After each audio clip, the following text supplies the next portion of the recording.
Gonna try this again. Hi everybody. Merry Christmas to y'all. As I said, I will be starting the serious podcast after the Christmas season, but I figured I would do one more lighthearted one. As you all know, I just spent my anniversary Thursday, 9 years married to the man that I love.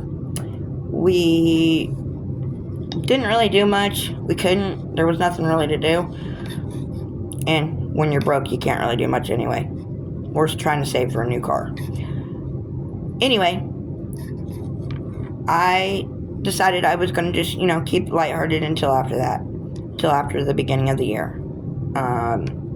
So I figured maybe I'd tell you a story about my Christmas that I'll never forget.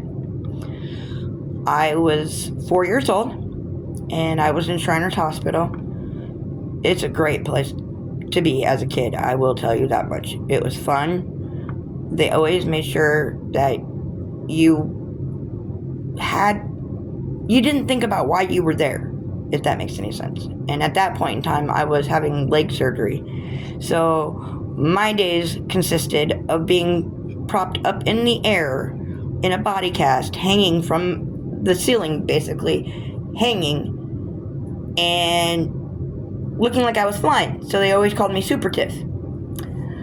Till later on, I got the nickname Tiny T, or Here Comes Trouble, or Speedy Gonzalez, because I like to race my wheelchair in the hospital too.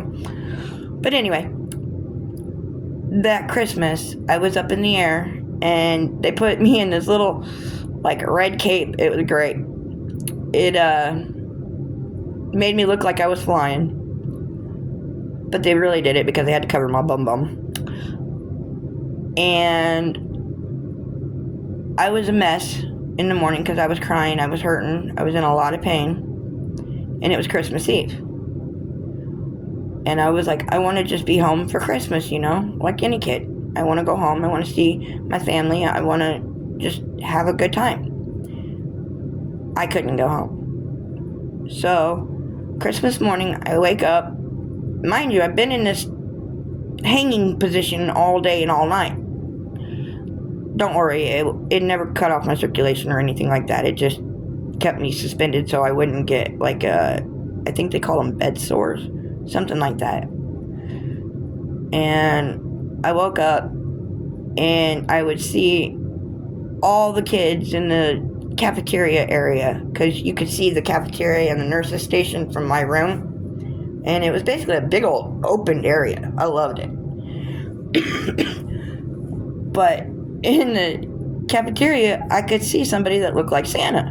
And I was so excited. 4 years old, you want to see Santa. And he was delivering gifts. Well, he didn't come to my room. He didn't even come near me.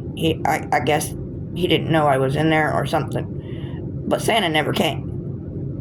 So, I'm laying in bed, well, not laying in bed, laying in the air, and I'm drinking my juice, and it was cool too. I'm sorry, I know I'm rambling, but I'm trying to tell you all the good stuff. There was they had this, a container, and it looked like two sports bottles connected together, and they had a twisty straw that was all the way in the cup, because I was hanging from the air. So I couldn't, literally reach my drink if I wanted to. So they made this contraption for me to be able to drink my juice. I was drinking my juice. And I was a little sad because nobody came to see me. Everybody, had family things to do. And my family lived, I think it was 100 miles away from Shriners at the time. Because I was in the California Shriners.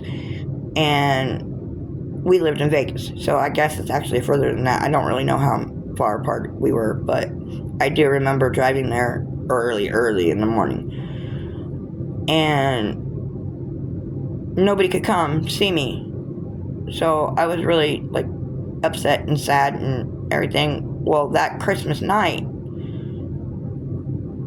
they got Santa back. Santa came to my room, and he had this big old ho ho ho smile on his face, and he'd come and talk to me, and he held my hand for a little bit, and he handed me my present. And I'm like, you don't even know what I want. I couldn't write you. And he goes, oh, Santa always knows what you want.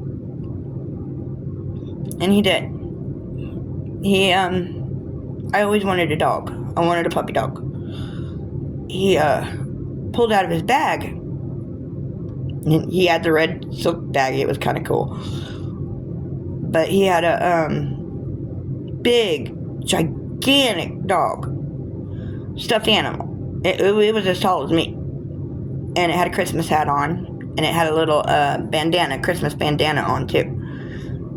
And that was the best Christmas ever.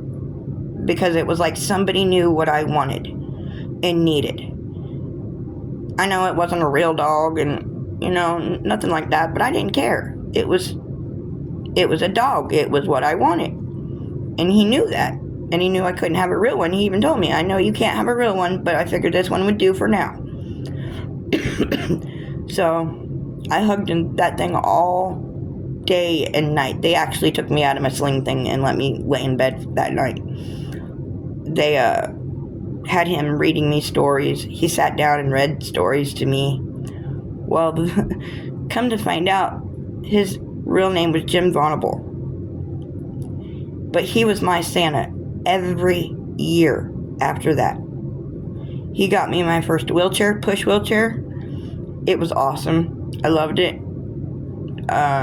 He wrote me every year. And I would try to see him. I even got pictures with him. And if I can find them, I'll show you the pictures. Actually, I have it on a plate. I will see if my husband can find that tonight. And I will show you guys. But that's my Christmas story. I know it's kind of lame and it's not really that great of a story, but it's one that I remember as a kid. Now, I've had many more Christmases, and I've had many good ones, especially when I had Christmases with my kids. I loved having Christmas. You can ask them. I decorated like crazy for them, and I always tried to make sure they got at least one thing they wanted every year. But yeah, Christmas is my time of year. I always loved Christmas. To me, it always brought family together, I thought. I'm not totally religious, but I do believe in God. Otherwise, I wouldn't be here. But that's another time, another story. But I just wanted to, let y'all know my story, my Christmas story, and wish y'all a Merry Christmas. And I hope you all have a really good Christmas. I probably will be on here next Sunday. I'm not sure yet, depending on what happens for the holidays. I will pop in probably New Year's Eve. Maybe we'll celebrate New Year's Eve together. But the problem with that is my husband goes to bed very, very, very early because he has to be at work very early. So I will try to see what we can do about that. He can go to bed. I guess I could just stay up and celebrate with you guys if you really want me to. If you want me to, let me know. And I will. And I'll even go live. But just comment. Please subscribe. Please like me if you like what I'm saying. If you don't, I understand. But if you can, just give me a like and a subscribe. Y'all have a good night and a good day. Talk at you next Sunday. Bye.